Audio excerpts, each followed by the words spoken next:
നിങ്ങളുടെ ഫേവറേറ്റ് സീരിയലുകൾ ടിവിയിൽ വരുന്നതിന് മുൻപേ സൺ നെക്സ്റ്റ് ആപ്പിൽ കാണാം. ഇനി എല്ലാവർക്കും മുൻപേ കാണൂ. ഇപ്പോൾ തന്നെ സൺ നെക്സ്റ്റ് ആപ്പ് ഡൗൺലോഡ് ചെയ്ത് സബ്സ്ക്രൈബ് ചെയ്യൂ. ചന്ദ്രലേഖ പറയൂ, ആ രക്തത്തുള്ളികൾ എങ്ങനെ ഉണ്ടായി?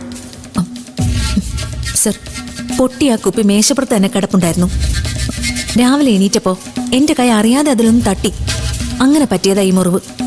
ഓ എടീ, പിന്നെ എന്തിനാണ് നീ ഇങ്ങനെ നുണ പറയുന്നത്? ഞങ്ങളെ കൊടുക്കാൻ വേണ്ടി മനഃപൂർവ്വം കൈ മുറിച്ചല്ലേടി നീ? അതെ, മനഃപൂർവ്വം തന്നെ ചെയ്തതാ. നിങ്ങൾക്ക് എന്ത് വേണം? ഇവർക്ക് വട്ട സാറേ. ഇവരൊറ്റ എടുത്തിയാ എന്റെ ജീവിതം നശിപ്പിക്കുന്നത്. ഞാൻ എന്താണ് നിന്നോട് തെറ്റ് ചെയ്തത്? സാറേ, എന്റെ ആങ്ങള് 100 വട്ടം ഇവളെ വേണ്ട വേണ്ട എന്ന് പറഞ്ഞതാ. ഞാൻ ഒറ്റ ഒരുത്തി നിർബന്ധിച്ചിട്ടാ സിദ്ധുവിനെ കൊണ്ട് ഇവളെ കല്യാണം കഴിപ്പിച്ചത്. എന്നിട്ട് ഞാനിപ്പോ കുറ്റക്കാരിയല്ലേ? മതി, ഇത് സ്റ്റേഷനാ. ഇവിടെ വെച്ച് വഴക്കൊന്നും വേണ്ട. അപ്പൊ ഇവള് പറയുന്നതോ? ഇനി ഇവള് മിണ്ടില്ല.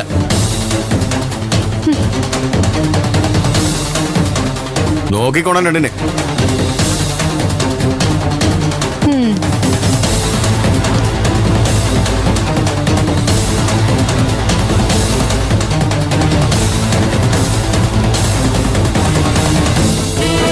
സർ, ആ മിസ്സിംഗ് കേസിൽ കാണാതായ ചന്ദ്രലേഖ തിരികെ വന്നു. അതെ, സ്റ്റേഷനിലുണ്ട്. സ്വന്തം ഇഷ്ടപ്രകാരം പോയതെന്നാ പറയുന്നത്. ശരി സർ.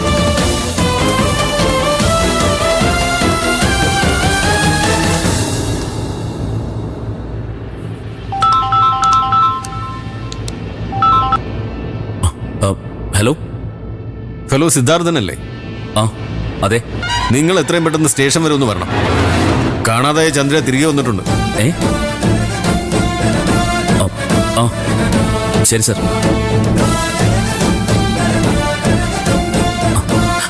അളിയ, ഞാൻ സ്റ്റേഷൻ വരെ ഒന്ന് പോവാ.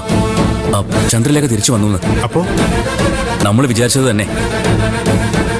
കള്ളക്കേസ് ഉണ്ടാക്കാൻ നോക്കി, അത് നടക്കില്ലെന്നായപ്പോ ഹാജരായി. കരണക്കുറ്റി നോക്കി അടിക്കണം അവളെ. എന്ത് തോന്നിയാസം അവള് കാണിച്ചത്? അളിയ, അവൾ ഇതല്ല ഇതിനപ്പുറം ചെയ്യും. ഇതുകൊണ്ട് തീരുന്നാണോ വിചാരിക്കുന്നത്? ഒരിക്കലുമില്ല. ഇനിയും ഇതുപോലെ പലതും നമ്മൾ സഹിക്കേണ്ടി വരും. അവളുടെ ഉള്ളില് പകയാണല്ലോ, അത് മുഴുവൻ അവൾ നമ്മുടെ നേർക്ക് തീർക്കും. എന്നാ അളിയൻ വേഗം ചെല്ല്. എത്രയും വേഗം പ്രേമയെ പുറത്തിറക്കണം. പാവം, അവളല്ലേ മുഴുവൻ സഹിച്ചത്. ഞാൻ പോയിട്ട് വരാം.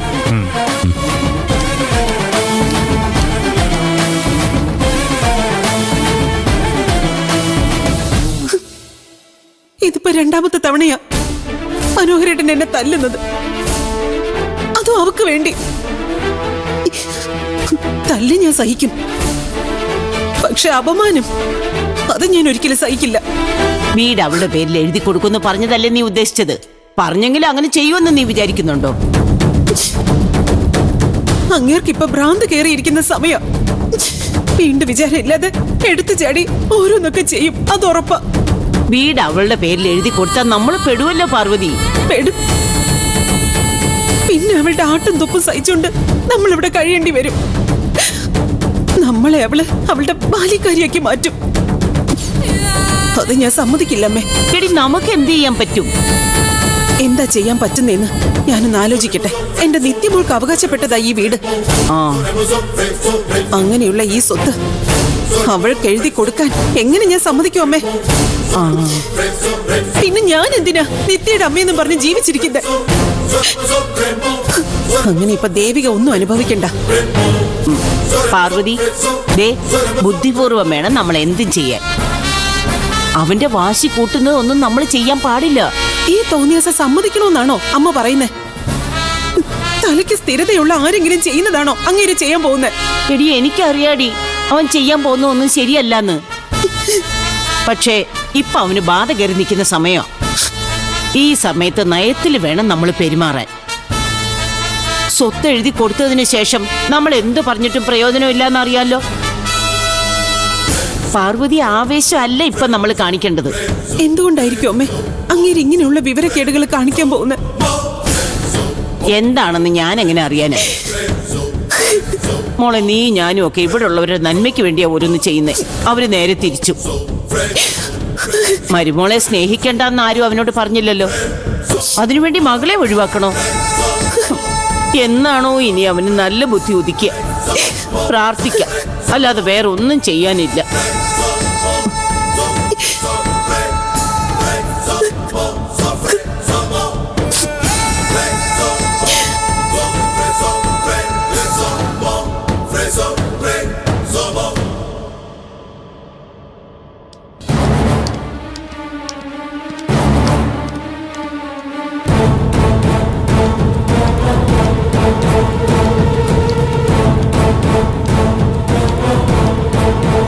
നിനക്ക് സന്തോഷമായല്ലോ അല്ലേ?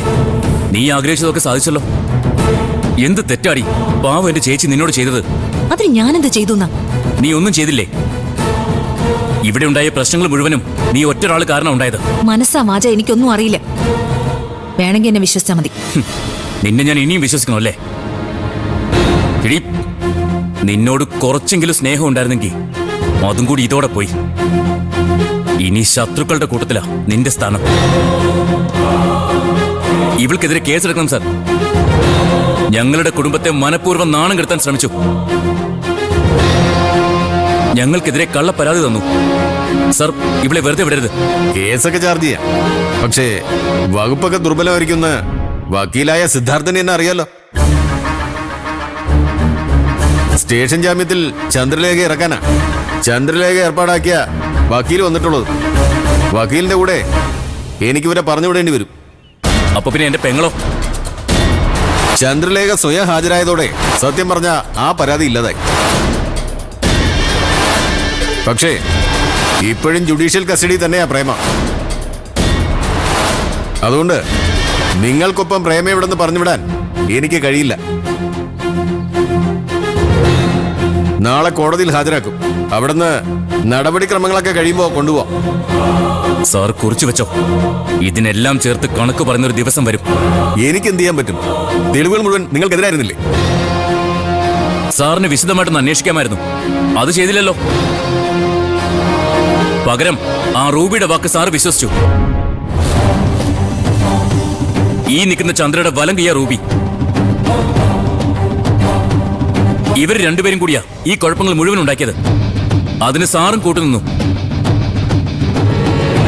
മാനനഷ്ട കേസാ ഞാൻ ഫയൽ ചെയ്യാൻ പോകുന്നത്. ആ കേസില് സാറും പ്രതിയാവും.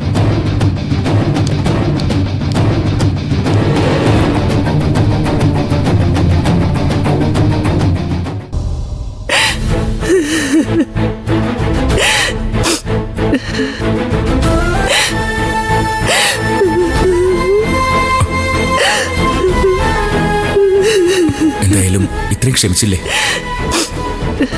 ഇന്നത്തെ രാത്രി കൂടി ഒന്ന് ക്ഷമിക്കാം. നാളെ ചേച്ചിക്ക് പുറത്തിറങ്ങാൻ പറ്റും. ഞാൻ ഇറക്കും. അത് മതി. മക്കളെ സമാധാനത്തോടിപ്പിക്കും.